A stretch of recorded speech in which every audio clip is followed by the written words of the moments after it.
Lady super star Nayanthara கிட்ட தனுஷ் 10 கோடி ரூபா கேட்டாராம்.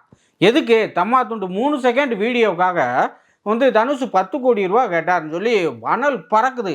சமூக வலைதளத்தை திறந்தா இதே வந்து தனுஷ் செஞ்ச நியாயமா, நயன்தாரா செஞ்ச நியாயமா, இல்லை வந்து விக்னேஷ் போட்ட ட்வீட்ஸே நியாயமா, அப்படி இப்படின்னு கதையை உருட்டுறாங்க. சமூக வலைதளமே இதாக இருக்குது. என்ன வரம்டான்னு போய் பார்த்தா வந்து வேற ஒன்றும் இல்லைங்க. விக்னேஷ் சிவன் இயக்கிய நானும் ரவுடி தான் படத்தில் நயன்தாரா நாயகியாக நடிச்சிருந்தாங்க. அதுலேருந்து விக்னேஷ் சிவனுக்கு அவங்களுக்கு இதாகுது. அதை வந்து தயாரித்தது வந்து தனுஷ். அந்த படத்தை வந்து அந்த படத்துலேருந்து 3 செகண்ட் சீனுங்க.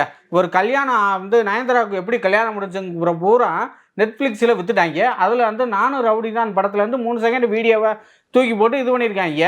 அதுக்கு வந்து அந்த 3 செகண்ட் வீடியோவுக்கு தனுஷ் வந்து 10 கோடி ரூபா கேட்டதா வந்து நயன்தாரா பற்ற வச்சிருக்கு. புகையுது பயணமா. உண்மையிலேயே நயன்தாரா பற்ற வச்சதா? இல்லை, நம்ம திராவிட மாடல் பற்ற வச்சது, திமுக பற்ற வச்சது. ஏன்னா எப்போல்லாம் முக்கியமான பிரச்சனை வருதோ அப்போல்லாம் டபான்னு அந்த இந்தியை திணிச்சிட்டாங்க, அதை திணிச்சிட்டாங்க. தமிழுக்கு இழிவு அப்படி இப்படின்னு எனத்தையாவது உன்னை கிளப்புவாங்க. இல்லைன்னா வந்து பார்ப்பன வந்தேறிய ஆரிய வந்தேறி ஏதோ சதி செய்கிறியா அப்படின்னு சொல்லி புதிய இதை சொல்லி இது பண்ணி வந்து பிரச்சனையை தூண்டுவாங்க. அதே மாதிரி இப்போ ஒரு மிகப்பெரிய பிரச்சனை ஒன்று வந்துருச்சு. அதனால அமரன் படம் மாசம் ஓடிக்கிட்டு இருக்கு. தேசபக்தியை வலியுறுத்து நல்லா போய்கிட்டு இருக்கு. அந்த படத்தை இந்த சில பேர்லாம் காஷ்மீர் தீவிரவாதிகளை இஸ்லாமியரில் காட்டிட்டாங்களாம். அடா அங்கே இருக்கவே அப்படித்தான்டா இருக்கியா, அவனை மாற்றி வேற ஏதோ கிறிஸ்தனாவோ சீக்கியராவோ இல்லை இந்துவோ காமிச்சாதே தப்பு. ஏன்னா அங்கே காஷ்மீரில் அவங்க தானே இருக்காங்க, அவங்க தான் தீவிரவாதியாக இருக்காங்க. வேற என்ன யாரை காட்டுவேன் வந்து அப்படி காட்டுனது தவறுன்னு சொல்லி எஸ்டிபிஐ ஏற்கனவே வந்து பல பக்கம் முற்றிய போராட்டம் இருந்தாங்க, உருவப்பொம்மை அடித்தாங்க, மிரட்டல் விட்டாங்க, இது பண்ணாங்க. அந்த இதில் நேற்று என்ன செஞ்சுருக்கு, நேற்று வந்து அலங்கார் தேட்டருன்னு திருநெல்வேலி மேலப்பாளையத்தில் அமரன் படம் போட்டு நல்லா போய்கிட்டு இருந்துச்சுங்க. இன்னைக்கு காலைல 7 மணி, நான் 3 மணிக்கு அதிகாலையில் 2 பேர் வந்திருக்கேன். ஒருத்தன் லுங்கி வெட்டிருக்கேன், ஒருத்தன் டவுசர் வெட்டிருக்கேன். எரிஞ்சிட்டாங்க அப்படியே பற்ற வச்சு உள்ளே ஊற்றி பற்ற வச்சு எரிஞ்சிட்டான். தேட்டரு மேலே 5 தான் என்னமோ எரிஞ்சிருக்கேன். வந்து டம்மு இதாக இருக்குது, பயராக இருக்குது. அதை எப்படியோ அமர்த்திட்டாங்க. நான் அதிகாலனால யாரும் இல்லைனால இது உயிர் சேதமும் இல்லை. இது வந்து அப்படியே நியூஸில் அப்படியே பரவுது. எல்லா பக்கமும் யார் எரிஞ்சிருப்பா அந்த படத்தோட வைப்ரேஷனு, படத்தை பார்த்த மக்களோட வைப்ரேஷனு. இங்கே வந்து இவங்க இப்படி யார் எரிஞ்சிருப்பா. ஏற்கனவே வந்து இவங்க மணிரத்ன வீட்டில் எரிஞ்சாங்களே, வந்து கமலை பிடிச்சி மரட்டினாயிலே, துப்பாக்கி படத்துக்காக விஜயை ஓட விட்டாயிலே, அந்த டீம் எதுவும் செஞ்சுருக்குமா, இது பண்ணி இருக்குமா அப்படின்னு சந்தேகத்தில் இது பண்ணுறாங்க. மக்கள்லாம் ஒரு கொதிப்பில் இருக்காங்க. செய்தி பரவுது.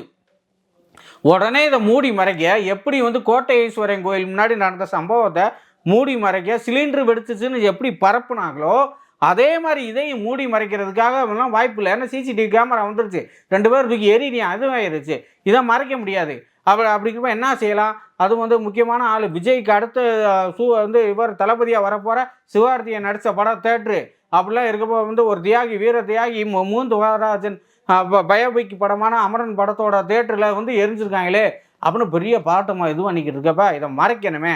போடு உட்காமக்க நயன்தாரா மேட்ரை போடு. நயன்தாரா வந்து 10 கோடி கேட்டாங்க, ட்வீட்டை போடு. தனுஷுக்கும் நயன்தாராவுக்கும் சண்டைன்னு ஓடு. ஆகா என்ன நடந்தது, நயன்தாராவுக்கும் தனுஷுக்கும் என்ன பிரச்சனை அப்படி இப்படின்னு கிளப்பிட்டாங்க. திமுக வழக்கம் போல் செய்கிற வேலை தான். ஏதாவது முக்கியமான பிரச்சனை நடக்குதா இதை கிளப்பி விடுவாருங்க. அதை அந்த வேலையத்தையும் இதுலேயும் பார்த்துருக்காருங்க அப்படின்னு பொதுமக்கள்லாம் பேசுகிறாங்க. ஏன்னா ஏற்கனவே வந்து இந்த படம் வந்து பிரதமராக வந்து 2வது முறையாக வந்து மோடி பதவி ஏற்கிற போகிறாரு. எல்லாம் ஜெயிச்சு உலகமே உற்று நோக்குது அந்த பதவி ஏற்பில்லாவ.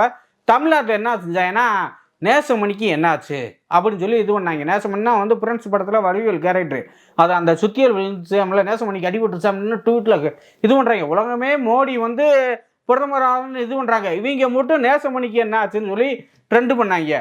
அதே மாதிரிதான் வந்து இப்போ வந்து இதை இது பண்ணுறாங்களோ, நரேட்டிவை செட் பண்ணுறாங்களோ, நயன்தாராவுக்கும் தனுஷுக்கும் பிரச்சனை, ஐயோ அடுத்து நடக்க போகுது என்ன அப்படின்னு இன்னும் 10 நாளைக்கு நியூஸ் போடுவாங்க. அதில் வந்து அமரன் ஓடுன படத்தில் எவை எரிஞ்சியான்னு சொல்லி மறந்துடுவாங்க. இதைத்தானே காலகாலமாக செய்கிறாங்க. தமிழை போற்றி.